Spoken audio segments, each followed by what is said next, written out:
Flandre. We have seen him play this before. He actually wasn't able to find the victory. Struggled a little bit in the last game where he picked out the Quinn. More so because the rest of LNG had fallen so far behind. We'll have to see if Flandre can have the performance that we need to in this game number 2. Yeah, and Holder just knows that he is going to have a terrible game ahead of him. This laning phase is going to suck for Holder on the Renekton against Quinn. It always does. But let's talk about this composition that LNG have built, because I think it's super interesting with this. Caitlyn looks in the bottom lane, poke across the entire team, and a ton of side lane pressure from this Quinn. This is a very different style to what we usually see in the open. Definitely is. But I'm excited to see both these teams try and face up against each other once again. Rogue Warriors now, with the composition they have, as you talked about, that mid-game spiking where they can try and play around that Ezreal off of 2 items, Galio as well, having these big impact plays and trying to work in conjunction with this Volibear, where Volibear goes for the engage with the ult. You've got the Galio coming in on top, the Volibear provides the stun, and it's all a big old party. That bounce house can be quite potent when you get the Galio involved, and I think that's where they're really going to be looking to have these big engages. But when we look towards the opposite side, LNG, they've got a really nice composition between the Corki and the Caitlyn, where if they can get ahead, especially the way that Caitlyn works is obviously shoving in these waves, trying to chip away these turret plates and get herself into this really good spot. I think you can have LNG ride through this mid game into the late game where they will be stronger. Well, we're heading into game number 2 here, Dagda. And I am curious, as you say, this poke, well, not necessarily poke, but like siege composition out of LNG. As we head onto the map, and LNG feeling like a favorite after game number 1, honestly. Rogue Warriors were nowhere to be seen, but this time around, I feel like Rogue Warriors composition a little bit easier to execute, a little bit easier to just force a huge team fight and blast all of these ultimates at your opponent. The good thing for LNG side, though, is the wave clear that they have between Maple and Light, and even Iwandy to a certain extent, is going to be really good in allowing Flandre to play through these side lanes. You've got even Maple who can play off in a side lane as well if you really want to and try to chip away at these structures.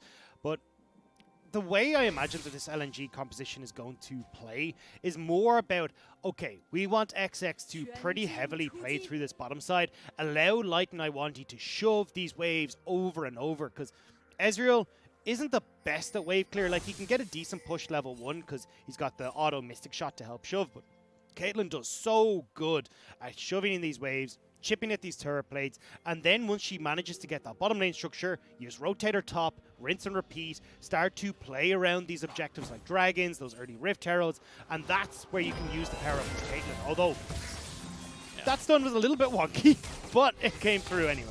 Yeah, I'm not quite sure how that one worked out, but you know what? It's a nice start to the lane for Rogue Warriors.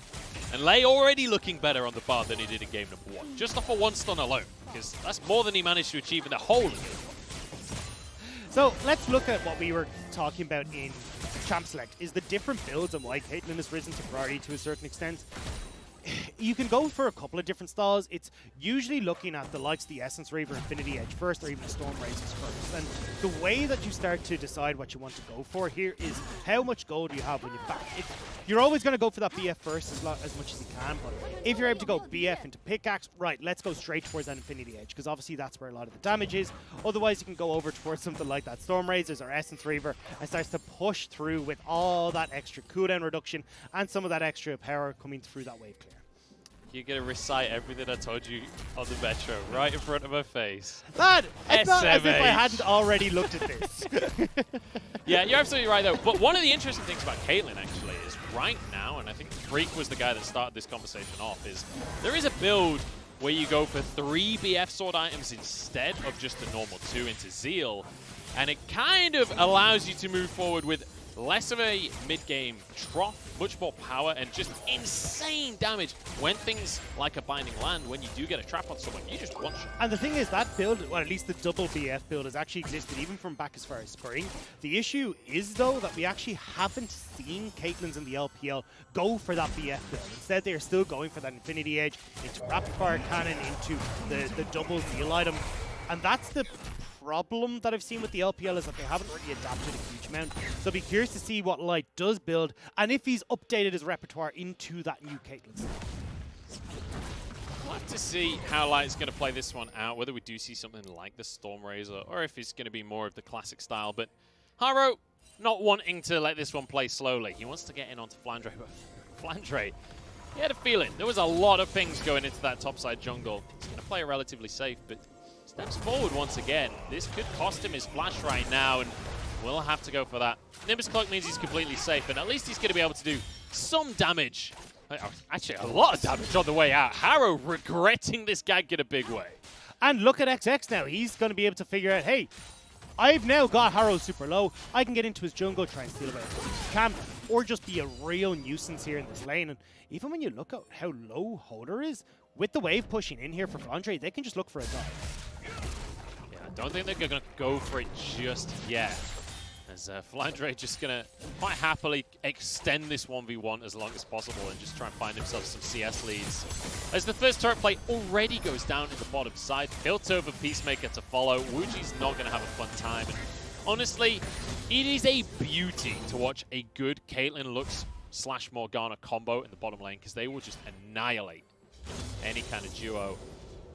Holder might be able to find an all-in opportunity here, because XX did not get his way under tower like he wanted.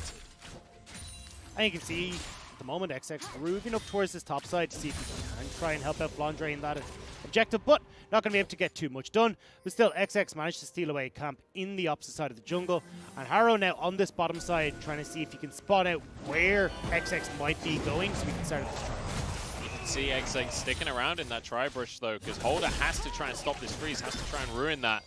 Slice and Dice comes through though, and XX kind of arrived at the worst possible moment there, so it's not going to happen in the end. He's just going to help clear this wave so that Flandre can get his own. And that has to happen here from XX. It's a good call from Rogue Warriors that, look, if Flandre is just shoved in continuously, he's not going to be able to get this back, so we have to call XX up to escort this minion lane in. And it's a good job by Holder to try and use the advantage that his TP offers him to hold XX in this top side. But unfortunately, that TP advantage is no more. And now we're going to find ourselves in a position where Flandre does get to recall, gets to go back to his base. Although Holder is going to ruin that at least for now. But with the minion wave still not quite in lane just yet, still going to have time to get back to base. Importantly, Rogue Warriors at least found themselves a dragon off the ball. But the important part here is that Flandre is in 6, so it's going to take him a little bit of time to get back towards that top lane. Holder can shove in this wave if he wants to, make the Flandre lose a little bit of CS, and then try and look for the bounce back where he can hold the wave. But it looks like he's pretty happy to just hold the wave as is, and maybe look for a dive as that Quinn comes back to lane. Rogue Warriors are not going to commit to this counter matchup here. They are not going to allow Holder to just be destroyed by Flandre. They're making a play on towards this top lane. And bear in mind, obviously, Lei is not level 6 just yet. There will be no Tempered Fate. This is going to be about burst. This is going to be about getting in and out before anything happens. Flandre now spotted the play. The question is, can he survive it? He doesn't have flash available. Jumps back on the play, but he's going to be cut down and easily done here by Rogue Warriors. And a nice job as well, because ZWuJi is still in this bottom lane. You do have Light and Iwandy who are going to shove in and get another turret play for themselves, but you've got to try and answer somewhere on the map. And at least at the moment, they're getting something back for Holder. The problem oftentimes here, though, is that when you try and focus this Renekton in the Quinn matchup and help Holder survive, it's not actually going to help you in the long run, because still, you've got this Renekton who's just going to be a damage absorption in the top lane. You should be more focused on trying to get the rest of your 4-man ahead, but it's hard to make plays in the bottom lane against the likes of Caitlyn and this Lux, and in the mid lane as well. No. Maple's so easy The to get. combo's there. There's a lot of damage on delay. Finish off easily. That was beautiful from Light right there. The Piltover, once the trap hits, will ignore the minion damage reduction. And now ZWuJi is going to feel the meaning of pain. XX coming under the tower. He's set. He is not afraid to make this happen. One more auto, and it's 2 kills now for the bottom lane of LNG. And LNG are looking so damn good here. Again, XX making these plays happen in the early stages of the game. 2 kills going across now to the LNG bot side, and that turret is not long for this world. It certainly is not. They're going to have to recall before they can finish it. But XX now going to try and extend this advantage as he moves into the jungle. Will steal away the red buff. And here's the thing. We're talking about these two teams in terms of the 5v5 composition, but also, if you just look at the lanes, there is a winning lane in every single lane for LNG. Even if you've got mid-game spikes for Rogue Warriors, how do you ever even get there? At least for Rogue Warriors, they're trying to answer for how these... Ooh, hang on. It's pretty low here, but ZWuJi doesn't quite have the damage. How these map states are playing out, though, Rogue Warriors are trying to play around them reasonably well. So you can see Haro at least is getting that Rift Herald on the top side. They have, with XX being stuck in that top lane for a little bit of time to try and help Flandre with the wave situation, have got a dragon for themselves. When we look at objectives, oh, hang on. TV coming down towards this bottom lane from Light. I was a little confused there. I didn't realize Light had teleport, but it's not going to be a play. It's just going to be him returning to the lane. And they might be able to crack this tower open, actually. With the Rift Herald here, there's only just over 2 turret plates left. Flandre is desperately trying to contest, but he realizes he can't get too close on this one. Herald is finished off, but Haro will be able to finish the tower off anyway. So Rogue Warriors, despite the fact that LNG have been making plays around the map, they're the ones to get the first tower.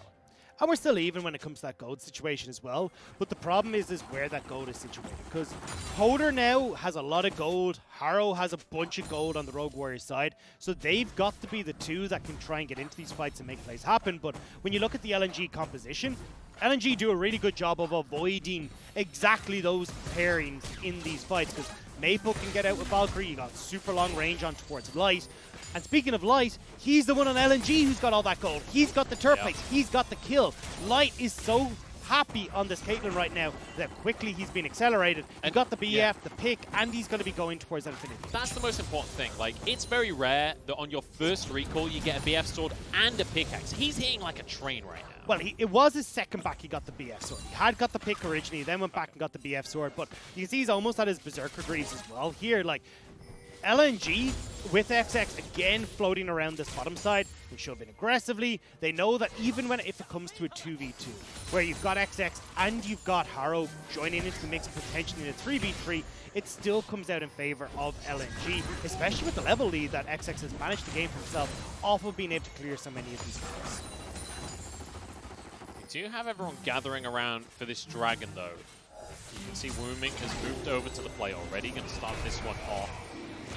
XX is on this half of the map, but it looks like maybe LNG will concede this one, as Dragon already down to 2,000. I think Haro should be able to just burst this one through, and XX not looking to try and force the play. Valiant effort from Iwandy there, worth the shot, but it's not going to happen. Flandre is just going to walk straight through Holder. He realizes he's just going to jump away.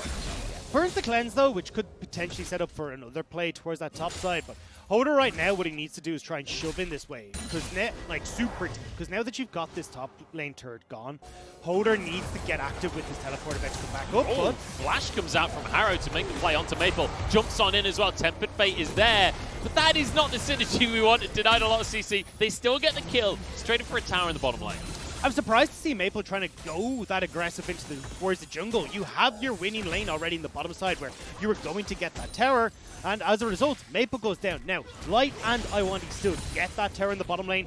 They're still the ones that can try and move up towards top lane now, accelerate the play, but fortunately, it means that now that top lane where we're like, okay, Hoder, shove in the wave, try and aggressively make the play bot side with Haro, or even in the mid lane with your teleport up. You can't go towards that because trying to shove Flandre in super aggressively now isn't going to be possible, as Light and Iwandy will be taking the space in top lane. We'll have to see where Light is going to go next with his build as well. That Infinity Edge now finished that we were talking about before. The question is, where does he go next? Because the Storm Razor is an option. Rapid Fire Cannon has been kind of the classic for the last few months. But people are starting to divert into things like the Storm Razor, but also Essence Reaver is now an option too. So we'll have to see which version of Caitlyn he's going to go with. He's certainly enjoying these buffs so far. And although, we were having the conversation, as we were saying before the cat, although we have seen, the Storm Razor is the earlier game option where you like to build a little bit quicker because it does provide a lot more damage. We have seen some AD carries, in particular like Reckless and Solo Q, has actually opted for the Essence Reaver, then the Storm Razors, because you just want to get that cooldown reduction. You want to be able to get those mana back so you can spam your Qs, get the cooldown of your traps up. It just leaves you in a bit of a nice situation, but be curious to see what Light does decide to go for here. Yeah, we'll have to see where he's going to go with this one. Also, he's alongside a Corki, so important to mention that when that Triforce is finished, that's going to be a massive damage spike for the side of LNG. So you can expect that, once that Triforce finishes, once the Mana Moon is stacked as well, that's probably when LNG are going to start to contest for some of these objectives. Like we saw them forego that most recent Dragon. That won't be happening once Corki's got a couple of items. And I mean, even when you, as I said, the Caitlyn, the Quinn, the whole lot of them will do well when we get towards a little bit more of those expensive items, but it's just about buying time right now. And I like that LNG have realized, hey look, our draft is lane focused. Flandre wants to be in a lane by himself against Holder. Light and Iwandy want to be in a lane pushing 2v2, aggressively getting these structures, so let's not over-aggressive these objectives early, where we can actually find ourselves in a bit of a miserable situation in team fights. How many times have we seen XX just get away with it in this series? We saw him steal the Scuttle Crab away, we've seen him steal buffs galore, chickens galore, always with the Nimbus Cloak, just sneak it on out after our Rogue Warriors desperately try and contest. So, well, we'll have to see if he can sneak away a bit more, because we do have Rift Herald that's about to come up. I'm surprised to see Light and Iwandy actually situated in this mid lane. I thought it would be the move to get them into top side and try and continue knocking down these side lane structures. It's a little bit more difficult for Light and Iwandy to be aggressive in the mid lane to try and poke away at these turrets, because obviously you've got two sides that you can be enveloped by. So I would rather see Light move up towards this top side and actually just have Maple sit in the mid lane again, continue to farm, continue to shove these out. And I know it's, oh, well, Maple has TP, but Maple's not going to be able to take those structures by himself. You need Light and Iwandy there to try and contest these tier 1 towers in the side lanes. Well, for now, it looks like LNG are going to be focusing on towards this Rift Herald. You can see everybody's grouped up already. Holder is going to be in a position to flank, and looks like he's getting flanked instead. Forced out of the players. Maple used the package to get to the top side. It's going to be Light still in that mid lane, just forcing that wave out before moving over. Lay, it's not been convincing, mate. I'm not going to lie. It continues to be unconvincing. In they go with the team fight, though. Haro jumps out of the play, but the face breaker as well. XX is desperate to finish off the bear. They don't quite have the damage to do it, but they forced everyone from Rogue Warriors out of the play for now. But remember what we said, LNG can do a decent job of kiting back, keeping this team at bay, and Rogue Warriors, after you have Wuming getting out, Haro running for the hills, it's a lot more difficult for them to try and follow up on LNG. And LNG back away, but as long as they're denying Rogue Warriors the likes of these Rift Heralds, it's Rogue Warriors unable to crack open these towers, and LNG are getting time to scale, getting time to get to the big Caitlyn and the big Corki. But as we look at the items on the Caitlyn, this is what we talked about. LPL Caitlyn's do not like these new builds that we've seen coming out with these double or triple BF items. Instead, they always tend back towards the Infinity Edge and your Zero Buffs. Yeah, the rapid fire cannon, usually the standard second item for Caitlyn. It's what we've been looking at for months, so not that surprising to see Light going with that. But, you know, you actually technically get a little bit more of an advantage out of that AD buff if you're going attack speed. You do, but it also puts you into a little bit of a heavier trough in the mid game. The whole point we saw this build coming in on Caitlyn was to try and forego that. No time to talk about Caitlyn, because XX is fighting with Haro once again. Haymaker goes a little wide, but that is going to be a grand entrance used to not much success, to be quite honest. It is going to open up this dragon for Rogue Warriors. They're in position to start it, and I'm curious if LNG can extend this play. Well, they've got some serious amounts of poke, so moving in slowly here, setting up traps, can push Rogue Warriors off of the dragon, and you're seeing it just there. The line of scrimmage has been set up by LNG, and Rogue Warriors are afraid to approach it. There's a lot of shielding as well coming out from Iwandy. Dragon down to 2k, and they're just going to go for the 50-50. XX wins it in the end, but he's knocked up here. Haymaker to keep himself safe as Wuming pushed back out of the fight, used as a transportation for XX. Now Holder suddenly realizes he's way too late on the flank. Ace in the hole as well as everything. Rockets, lasers, he's blasted apart. This is beautifully played by LNG, controlling the space with the trap, getting down that long-range damage, and you can see the triple threat of Maple, Light, and Iwandy. The long-range shot finishes off the Croc. And you know, I saw the ace in the whole channel, and I was like, there's no way you're killing that Croc. And then I realized, with lasers, with rockets, with all kinds of sci-fi colliding at once, it's just beautiful. It's just been so well played. And Rogue Warriors, again, a bit disjointed on this engagement, where Holder wasn't able to get into the fight at the same time as Wuming, so you deal with Wuming, you turn towards Holder, Holder's now in trouble, and Rogue Warriors are completely gone. The long-range kill. Aphelios, eat your heart out, mate, because that's how it's done right there. We got Season 1 champs. Forget Season 10. Yeah, they're the real OP. The OG OP ones in this game, but Rogue Warriors, either way, they're struggling massively here. What do you think about it? Back when Lux, Caitlyn, and Corki were designed, Riot had a combined game development experience of almost 4 years. Yeah, true. Yeah. I mean, and look where we are now, how far we've come with all those years of game development. But Iwandy now looking to get on towards Holder. Hang on, he's going to be rooted. But they've decided they're not going to go for this one right now, despite the fact that the whole of Rogue Warriors is on the top side of the map. I'm surprised they didn't try and force something there, Dagda. But in the meantime, Flandre is still going to be hammering away in the bottom side. As I say that, he's going to recall. Yeah, not really sure where Rogue Warriors are right now, so not wanting to go too far, but with a few of them being spotted towards mid. Interestingly, Light has gone with the Hurricane instead of that rapid-fire cannon. So looking to go for these full 5v5s, looking to get as much damage out as he can during the team fights. Going to synergize very well with his headshot as well. And I don't hate this. I think when you're looking at Light, hey, look, you know that Wuming and Haro and Holder are all going to be within that double shot, if not triple shot area, so might as well get the Runins and fire away at all three of them at the same time. And as we talked about LNG, even with that Rift Herald there, LNG have so much wave. Like, it's really hard for Rogue Warriors to try and approach these waves unless they have Baron. Yeah, it's going to be difficult, but also on the other side, LNG, they're going up against a team with not a whole lot of wave player. And also, they have really great siege. So if LNG do find themselves extending this gold lead, which they might just do in this 1v1 between Flandre and Haro here, Haro gets out with his life, but this is the power of the Blade of the Rune King that we were talking about. If this gold lead does just continue to extend for the side of LNG, and they can set up a siege in multiple lanes, it's going to be really hard to break for Rogue Warriors. And it looks like Siege is going to be the thing, right? Because right now, LNG are just trying to take down these side lane structures so they can push in these side waves and then group up, or at least, you know, Maple, Light, XX, and Iwandy will group up so that then they can try and siege down these structures. Leaving Flandre in a side lane in a 1-4 is the best opportunity here for LNG. Just try and open up this game and keep the pressure here. Because already a 3,000 gold lead for themselves at 21. I'm getting deja vu, Dagda. I feel like this is what happened in game number 1. Flandre at 20 minutes, taking the bot tier 2 completely uncontested.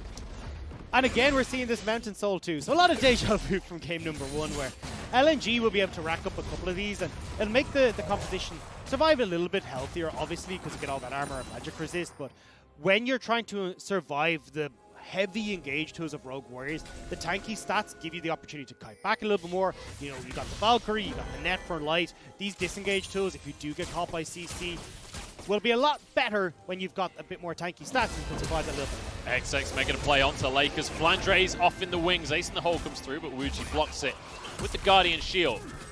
Holder pulled back by the showstopper a bit. A lot used there by LNG to not much avail.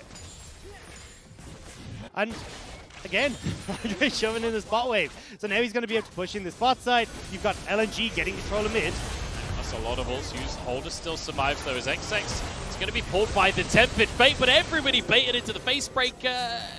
Maybe I'm getting too excited there because Rogue Warriors winning this fight right now. Flandre getting onto Wuming, forces everybody out. Hey, Rogue Warriors found themselves a pick.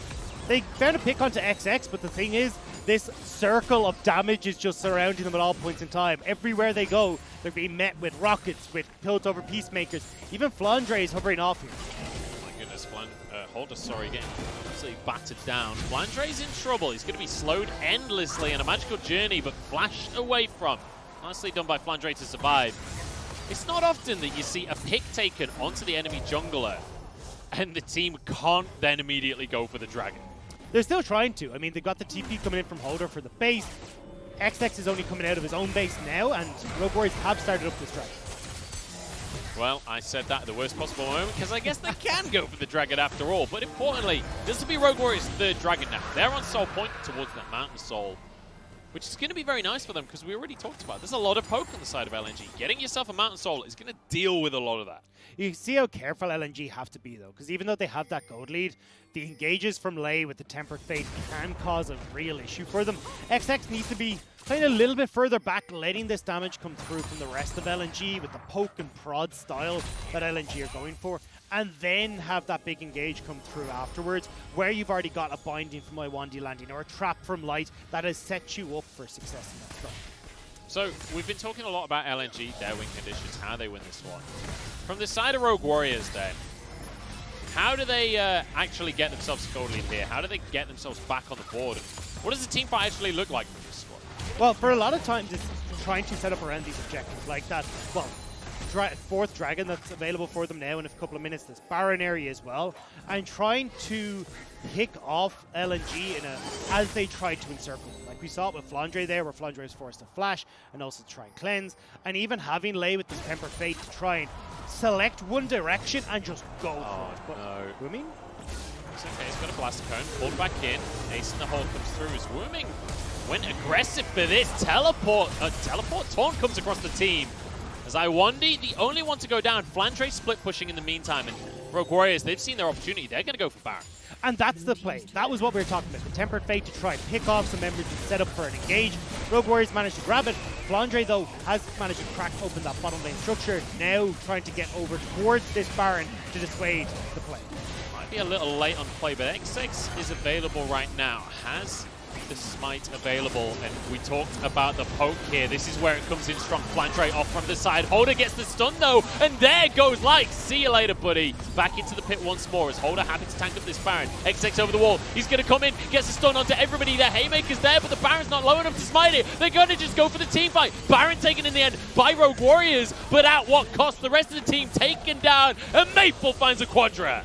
Maple gets the Quadra. LNG make the play. Rogue Warriors stuck in the pit, unable to get on to LNG. And even though they get the Baron, it's only Lei who manages to escape with it. And I thought it was going to be better for Rogue Warriors. When they got the pick onto Light there, it looked like maybe this was the fight. But so much damage out of Flandre, out of Maple, and XX. Once again, these face breakers are insane.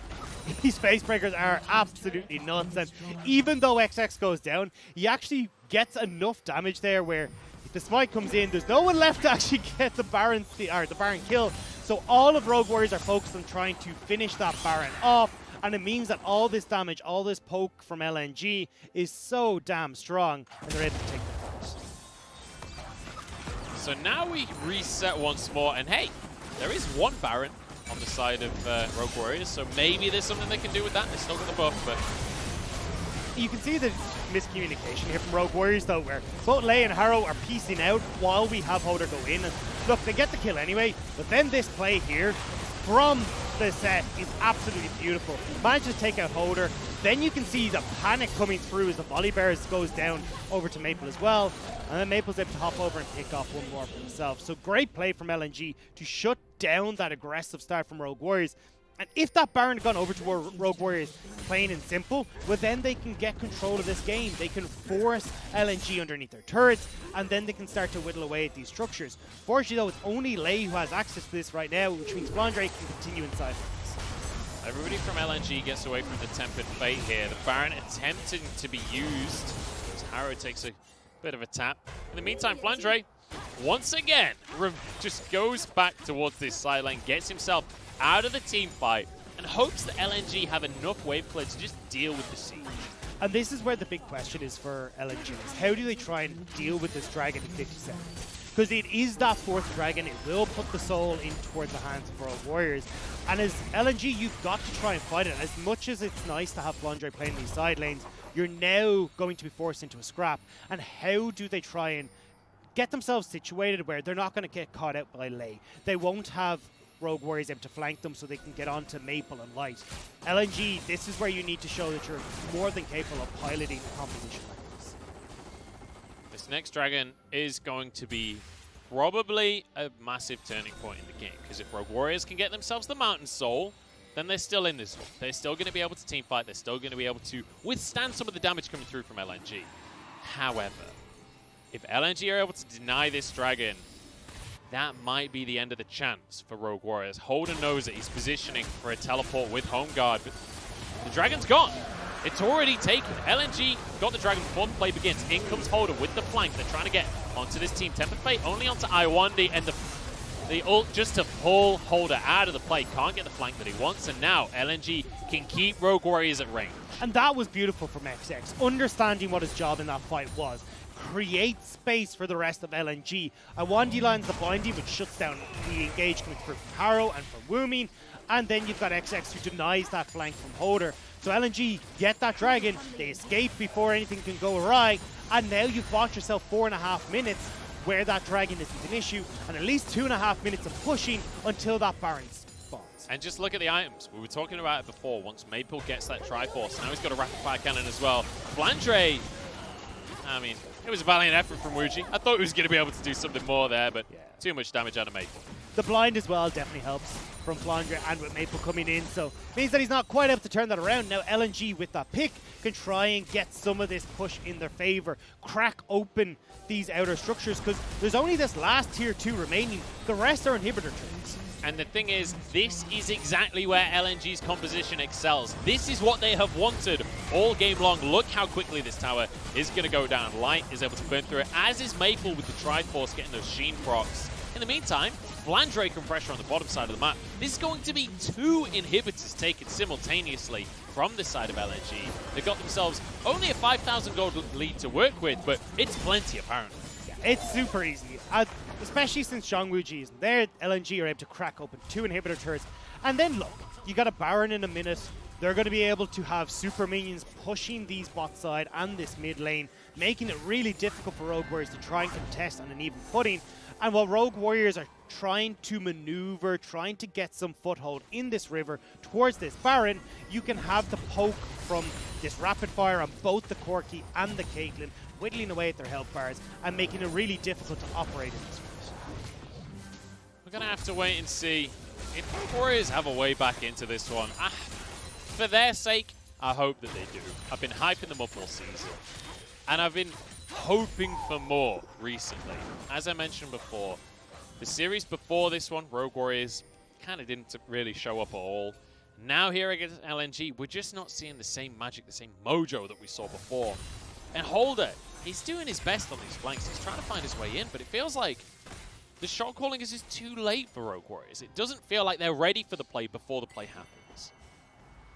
They do have an opportunity here with the TP on Wuming, but they I don't might be gone. Feels like might be LNG's opportunity to be honest. The laser comes across. There's the showstopper as well onto Holder. Now the fight really kicks off. Flandre forced to flash away. In goes Haro, but Attempted Fate stops everything. In the meantime, XX gone down in the back line. Maybe this is the fight they needed. Wuming can't quite get close enough though to get onto the carries. That's a lot of damage out of Light. Down will go Lay as well as he gets himself a double kill. Has a stopwatch as well. Holder gets the stun to try and finish him off. The shield comes through. Oh my days, Light survives!